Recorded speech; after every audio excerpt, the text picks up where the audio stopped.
Hello and welcome to the France 24 interview. We're in Abidjan in the Ivory Coast for the Africa CEO Forum, and our guest today is Egypt's Minister of International Cooperation, Rania Al-Mashat. Thank you very much for being with us. Thank you, pleasure.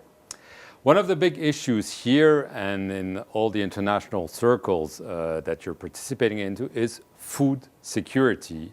We've had COVID, now there's the war in Ukraine that's having an impact on many countries, including yours. What impact is it having on Egypt? Of course, wheat particularly, in addition to all the other staples and cooking oil, for instance, is becoming an issue for many markets. But let me focus on wheat, particularly for Egypt. And here I want to underscore a few facts. First, starting 2014, for the first time, the Egyptian government invested in silos for wheat storage. This has helped us tremendously now because we have wheat stored. The other important reform that the government took is more land for the cultivation of wheat and incentives to farmers. And maybe one fact that viewers may not know is that 50% of our consumed wheat is locally produced. That's why between the silos and the local production, we have strategic reserve till year end. So this has helped this year. So this has helped mitigate very much the direct shock and the direct impact of what we're seeing in Europe today. Are you saying that there's no risk of wheat shortage in Egypt, maybe next year? So as the world has taught us, things change every day. What is important for us is, and because I see a lot of international press writing on Egypt being one of the biggest importers of wheat, so there's the picture that's portrayed is one a little bit of panic, right, rather than shock. So I just want to make that distinction. It is an exogenous shock that is affecting us like many other countries. Nonetheless, preemptive action that was taken ahead of time, not necessarily in prediction of such dramatic events in Europe, but given the importance of this strategic staple for the Egyptian population, there has been these preemptive policies taken early on, and they're helping us today. But if the exports from both Russia and Ukraine are either impossible or being made more difficult by sanctions for months, this could become a real issue, right, for Egypt and other countries. I think it's an issue for the world. In our case, similar to other actions taken, diversification of sources of imports is also underway. So what's important is there's enough breathing space to try and see the landscape and how we can actually try and balance where the intake is coming from. Right, because I saw, for instance, as an example of attempts maybe to diversify, that Egypt is in discussions with India to import 500,000 tons of wheat in exchange for fertilizers. Is this happening, and is this a strategy that you're trying to diversify where the wheat is coming from? You know, absolutely. I mean, India and others are definitely important partners, and as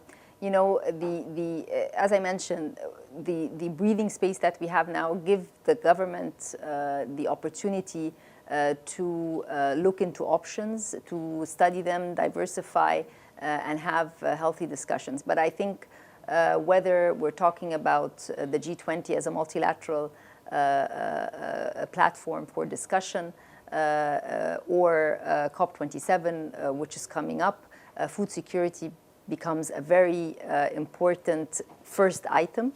And here let me link it also to the importance of investing in adaptation projects. Agriculture projects are extremely important. Resilience of crops is extremely important. Trying to push that agenda further is one that helps countries not just on food security, but also in terms of investable projects for job creation. Right, but for this, as for many things, you need money. I mean, do you think that the international community, especially rich countries, they're also facing economic problems because of the war, because of the aftermath of COVID. Are they doing enough to mobilize for Africa, for other poor areas, because there is this danger and everyone seems to be watching and not really acting? I mean, when you talk to different countries, and let me here link it to COP27 and the climate discussion, resources are there. The issue is how do we deploy these resources where they are needed most and where they make most sense. And here there's the low-income countries, which is important, but there's also the middle-income countries, right, which are also being affected. And as they're being affected, there are also opportunities created. And let me again go back to COP27 because Glasgow, which will be hosted by Egypt. Which Egypt is the president of COP27. It will be in Sharm el-Sheikh in November. And there's a lot of focus on this COP because it is happening at exactly the time where food security is coming in, and food security requires investments in land, requires investments with water use, and these are two very important challenges for Africa. And here we are in Abidjan at the Africa CEO Forum, and these are two very important issues that come up in different discussions. The international community has made so many pledges in Glasgow. And we want this COP to be from pledges to implementation. And the seriousness of what's happening with respect to food is again bringing to the forefront the ability or the opportunity to mobilize this climate finance into projects that also account for both the climate urgency with respect to adaptation and also to the food security issue which all of us are facing today. Right. Are you calling on the G7, the G20 to put more money and more deliverable money, I should say, on the table because of the urgency, that because of COVID, because of Ukraine, poor and middle-income countries need more financing? So the pledges were made before, and they were not just made from the different multilateral development banks or the financiers, but also private sector had a very important commitment that they addressed during Glasgow. But what we need in order to see them deployed on the ground is innovative financing tools.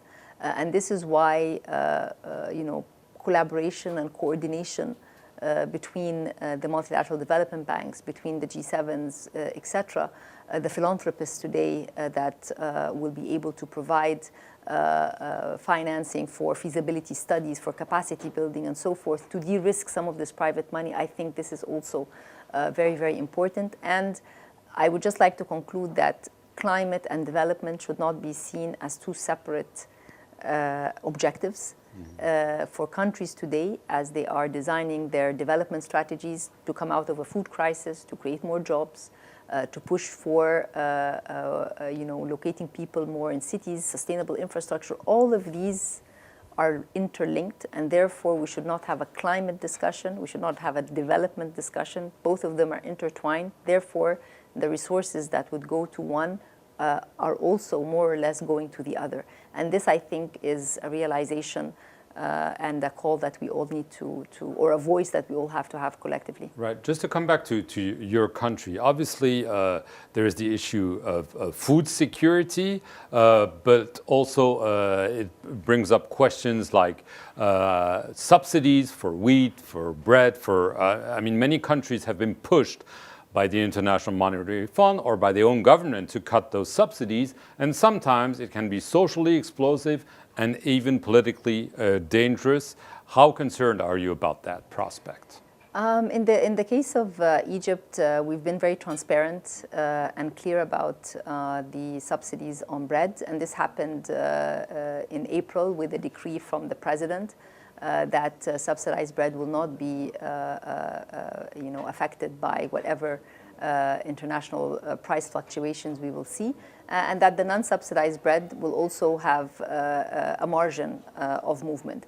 And all of this is to also anchor inflation expectations. And as I mentioned, the efforts that have happened over the past several years to mitigate the impact of any international shock on wheat have come in handy in this situation. Right, but as the country is again negotiating with the International Monetary Fund, and we know what the IMF is calling for, are you concerned that there will be pressure to cut those subsidies, maybe not on bread, but more on other important products, and that this might be difficult for the Egyptians to accept and the government to mitigate?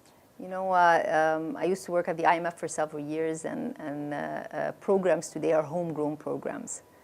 And that serves more than one purpose. Egypt has also done a very extensive program with the IMF between 2016, 2019, and then we also had the standby agreement during COVID.